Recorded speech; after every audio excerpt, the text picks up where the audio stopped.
পারবে না, যে পর্যন্ত না তার প্রবৃত্তি সে দিনে অনুগামী হবে। নবীজি বলেন লেমা লেমা জিদু, আল্লাহ নবী বলেন যে জীবন ব্যবস্থা, যে দিন, যে ইসলাম নিয়ে আমি রাসূল দুনিয়া আগমন করেছে। সুবহানাল্লাহ। আমার ভাইরা, আমার বন্ধুরা, লক্ষ্য করুন, সেই তৎকালীন যুগে যেই মানুষগুলো চুরি করত, ডাকাতি করত, জেনা করত, ব্যভিচার করত, আল্লাহকে অস্বীকার করত, ইসলাম মানত না, রাসূল মানত না, বন্ধুরা আমার নিজের মন যা চায় তাই করে। বন্ধুরা আমার, সেই পিরিয়ডে, সেই সময় বিশ্বনবী মুহাম্মদ রাসূলুল্লাহ সকলের প্রতি সাল্লাল্লাহু আলাইহি ওয়াসাল্লাম আল্লাহর নবী জনৈক ব্যক্তিকে উপদেশ দিতে গিয়ে বললেন, তুমি 5টি বিষয়ের আগে 5টি বিষয়ের প্রতি সময় থাকতে গুরুত্ব প্রদান করবা। সুবহানাল্লাহ। 5টি, নবীজি বলেন 5টি বিষয়ের আগে 5টি বিষয়ের প্রতি সময় থাকতেই গুরুত্ব দিতে হবে। নবীজি বলেন 1 নাম্বার শাবাবাকা কাবলা হারামি, আল্লাহ বলেন বার্ধক্য আসা লাগি যৌবনের প্রতি গুরুত্ব দিতে হবে। কথা আমার বুঝতেছে? পুরা হয়ে গেছে, আপনি হাই হাই করতেছে, কি করবো? মোষ পায় না, যৌবন, শৈশব, কৈশোর, যৌবন শেষ করে ফেলাইছে, দাড়ি পেকে গেছে, মাথা পেকে গেছে, হাতটা জুরতুমল মাথামি, এখনই কবরের দিকে যাচ্ছে, যাবে কবরে, এখন আছে হাই হুতাশ করতেছে। লাভ তো হবে না, সময় তো শেষ করে ফেলাইছি। কথা বলে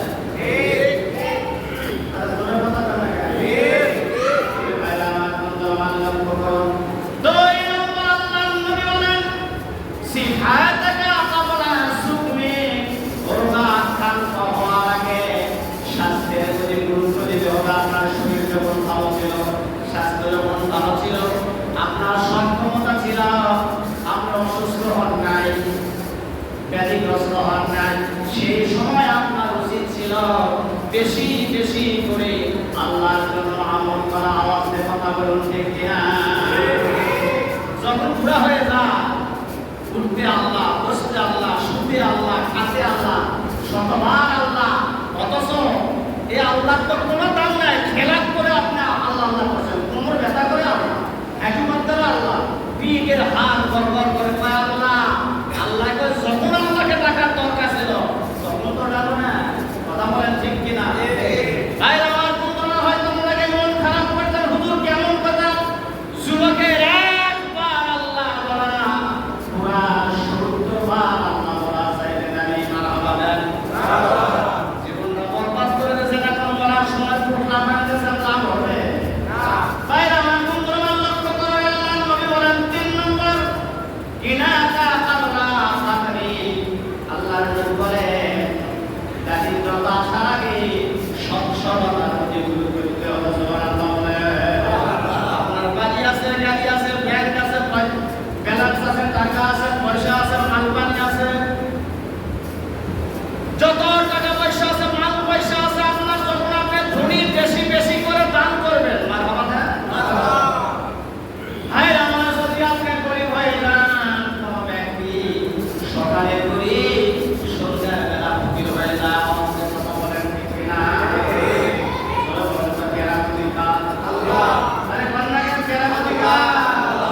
এই জন্য আল্লাহ নবী বলেছেন, বিশ্ব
আল্লাহ নবী জানেন দিয়েছেন, খালি খাইলা খায় জন্মের মতো খাইলা আর পিছনের দরজা দিয়ে বার করে দিলাম, হিসাব করলাম না, কিয়ামতের ময়দানে আমাদের কি অবস্থা হবে।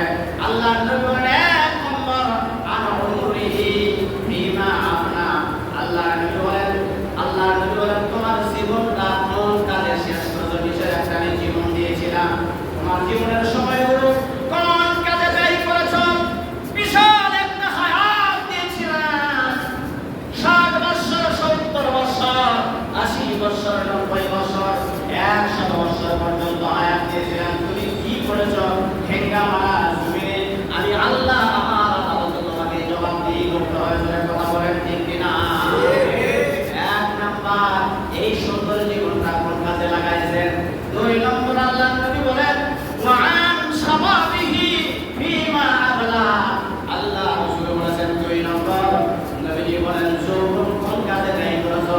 শৈশব কৈশোর পেরিয়ে যখন আমাদের যৌবন আসে, 16 বছর 18 বছর বয়সে একজন মানুষের যৌবন আসে, কথা বলেন কাউরে মানে না, আপনারে মানে না, দাদারে মানে না, ওস্তাদ মানে না, মুরব্বি মানে না, যা যা এই মানুষগুলো তাই করে আওয়াজে কথা বলেন ঠিক কিনা? তাই আমার বন্ধুরা নবীজি বলেছেন আন শাবাবিহি ফিমা আবলা, যৌবন কোন কাজে ব্যয় করেছো। বিশেষ করে যৌবন কালে সে যে কোনো কাজে সে লিপ্ত হতে পারে, ভালো কাজে লিপ্ত হতে পারে, খারাপ কাজে লিপ্ত হতে পারে, কথা বলেন ঠিক কিনা?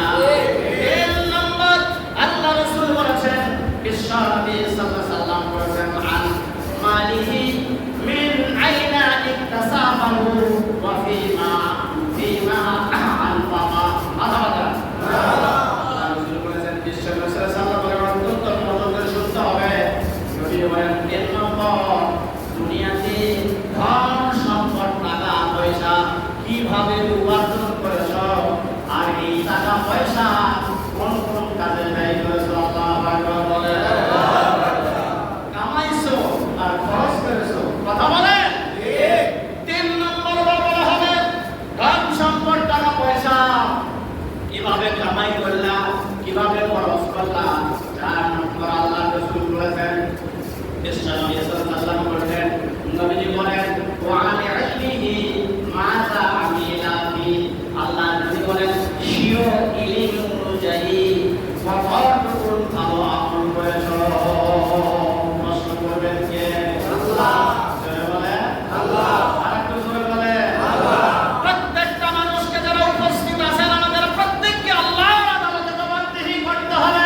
4টি প্রশ্ন আল্লাহ করবেন, কাউকে আমার আল্লাহ সাথ দিবেন না, দিবেন নাকি? না। আমার হাদিসে 4টি প্রশ্নের মধ্যে বন্ধুরা আমার এই দুনিয়ার সমস্ত মানুষগুলো মানব সন্তানের সমগ্র জীবনের পূর্ণাঙ্গ চিত্র আমার আল্লাহ এই হাদিসের মধ্যে তুলে ধরেছেন। আপনার শৈশবকাল, কৈশোরকাল, যৌবনকাল, বার্ধক্যকাল কিভাবে তুমি পরিচালনা করেছো। আল্লাহর কসম পাই টু পাই আল্লাহ দরবারে জবাবদিহি করতে হবে,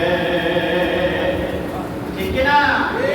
ভাই আমার বন্ধুরা আমার লক্ষ্য করুন, আমার ভাইরা আমার বন্ধুরা, দুনিয়ার মানুষ এই জীবনটাকে 2 ভাবে অতিবাহিত করে। যারা বসে আছেন, এই খতিব সাহেব সহ যারা বসে আছেন, আমরা প্রত্যেকে এই সুন্দর জীবনটাকে আমরা 2 ভাগে আমরা অতিবাহিত করি। আমরা 1 নম্বর আল্লাহর জন্য, আল্লাহর দ্বীনের জন্য, আল্লাহর প্রতি, রাসূলের প্রতি, পরকালের প্রতি বিশ্বাস স্থাপনের মাধ্যমে আল্লাহ এবং আল্লাহর আনুগত্য করি। আল্লাহর সিজদাতে নামাজ পড়ি, রোজা করি, হজ করি, যাকাত দিই, দুনিয়ার যত কল্যাণমূলক কাজ, যত ভালো ভালো কাজগুলো আছে সবগুলো আমরা আল্লাহর জন্য করি। এটা হলো 1 নাম্বার। 2 নাম্বার হলো আল্লাহ তাআলার আনুগত্যের বিপরীত কোরআন শরীফ জীবন যাপন করা, পাপাচার করা, অন্যায় করা, চাঁদাবাজি করা, টেন্ডারবাজি করা, দুর্নীতি করা, অন্যায় খাদ্য বাজার চকল করে পরনিন্দা মন যা চায় এই ধরনের কাজ করা হয় বাংলাদেশে লোক নাই, না আছে। সুদ খায়, ঘুষ খায়, মদ, জুয়া, জেনা, ব্যভিচার, চুরি, ডাকাতি,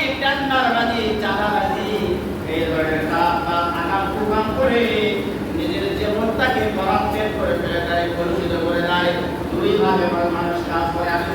খতিব সাহেব যত বক্তৃতা যত ওয়াজ করে না কেন, দুই ভাবে আমরা কাজ করি। এক হলো আল্লাহর জন্য, আর দুই হলো শয়তানের জন্য করি। আমরা কার জন্য কাজ করব? আল্লাহ। রাজি আছি ইনশাআল্লাহ? ভাই আমার, বন্ধুরা আমার, এই জন্য আমার ভাইরা, আমার বন্ধুগণ, এই জন্য প্রথম প্রশ্ন হলো জীবন সম্পর্কে। তোমার জীবনটা কিভাবে অতিবাহিত করেছো? বন্ধুরা আমার, লক্ষ্য করুন সব কথা। 2 নম্বর যৌবন সম্পর্কে, 1 নম্বর জীবন সম্পর্কে, আপনার হায়াত সম্পর্কে। 2 নম্বর আপনার যৌবন সম্পর্কে জিজ্ঞাসা করা হবে। যৌবনকালে মানুষের এমন এক সময়, যৌবনকাল মানুষের এমন একটি সময়, বন্ধুরা লক্ষ্য করুন, যখন তার কর্মশক্তি পরিপূর্ণ বিকাশ হয়, বিকশিত হয়, জন্ম প্রবণতা। যৌবনকালে একজন মানুষ যৌবনের খেলায় অনেক খারাপ খারাপ কাজ করে, কথা বলেন ঠিক কিনা? বন্ধুরা এইগুলো কাজ করা যাবে না। তাই কোনো ব্যক্তি করতে পারে না, এগুলো আমরা করবো না। আল্লাহ তাআলা আমাদের থেকে হেফাজত করেন, জোরে বলেন আমিন। আমার ভাইরা, আমার বন্ধুরা লক্ষ্য করুন, সব কথা বলা হয়েছে। যৌবনকালে মানুষ মদ খায়, কেনাবেচা সবচেয়ে বেশি করে, কথা বলেন তাদের একটু মাত্রায় থাকে। এই মানুষগুলো মদ আর নারী ভোগের দিকে তাদের লালসায় তারা লিপ্ত হয়। জানেন না আপনারা? যার যত টাকা, নারীর প্রতি আসক্ত, মদের প্রতি আসক্ত। আমার ভাইরা, এই শ্রেণীর একজন লোকদেরকে যারা কেনাবেচারে মনে যারা অভ্যস্ত, তাদের চিত্র আল্লাহ রাসূলের মেরাজের দিন রাসূলুল্লাহ দেখাইছেন। প্র্যাকটিক্যাল রাসূলুল্লাহকে আল্লাহ রাব্বুল আলামিন প্র্যাকটিক্যাল মেরাজের রাতে রাসূলুল্লাহকে দেখানো হয়েছে। আল্লাহু আকবার।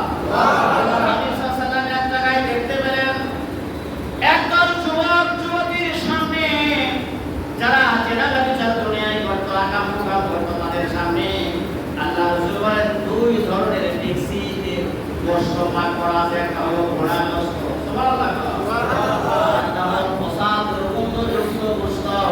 আর আমার বন্ধুরা, রাসূলুল্লাহ দেখলেন এই যুবক যুবতীরা ভালো ঘোড়া গোশতগুলো ফেলে দিয়ে পোশা দুর্গন্ধযুক্ত এই পোশা খাবারগুলো তারা ভক্ষণ করছে। নাউযুবিল্লাহ। তাই আমার বন্ধুরা, আমার আল্লাহর রাসূল জিজ্ঞাসা করলেন, ভাই জিবরাইল, এই মানুষগুলো কারা? সামনে তো ঘোড়া গোশত পাঠাও, সুন্দর ভালো ভালো গোশত খাবার আছে, ভালোগুলোকে প্রত্যাখ্যান করে খারাপ খারাপ খাদ্য পোশা দুর্গন্ধযুক্ত গোশত খাচ্ছে। কারণ নাকি আল্লাহ রাসূল, আল্লাহর হাবিব সাল্লাল্লাহু আলাইহি ওয়াসাল্লামকে জিবরাইল আলাইহিস সালাম, ইয়া রাসূলুল্লাহ, এরা আপনার উম্মতের মধ্যে এক রকম দুনিয়ায় তারা কেনাবেচা করতে পারি, তার বাড়িতে নিজেরা হালাল স্ত্রী ছিল, বিবাহিতা স্ত্রী, সুন্দর তরুণী তরুণী, হালাল স্ত্রী বাড়িতে রেখে এই যুবকেরা রাতের বেলা, দিনের বেলা তারা হোটেলে গিয়ে, আবাসিক হোটেলে গিয়ে মদ খেয়ে নারীদের সঙ্গে ধর্ষণ করতো, কেনাবেচা করতো, যারা কেনাবেচা করতো।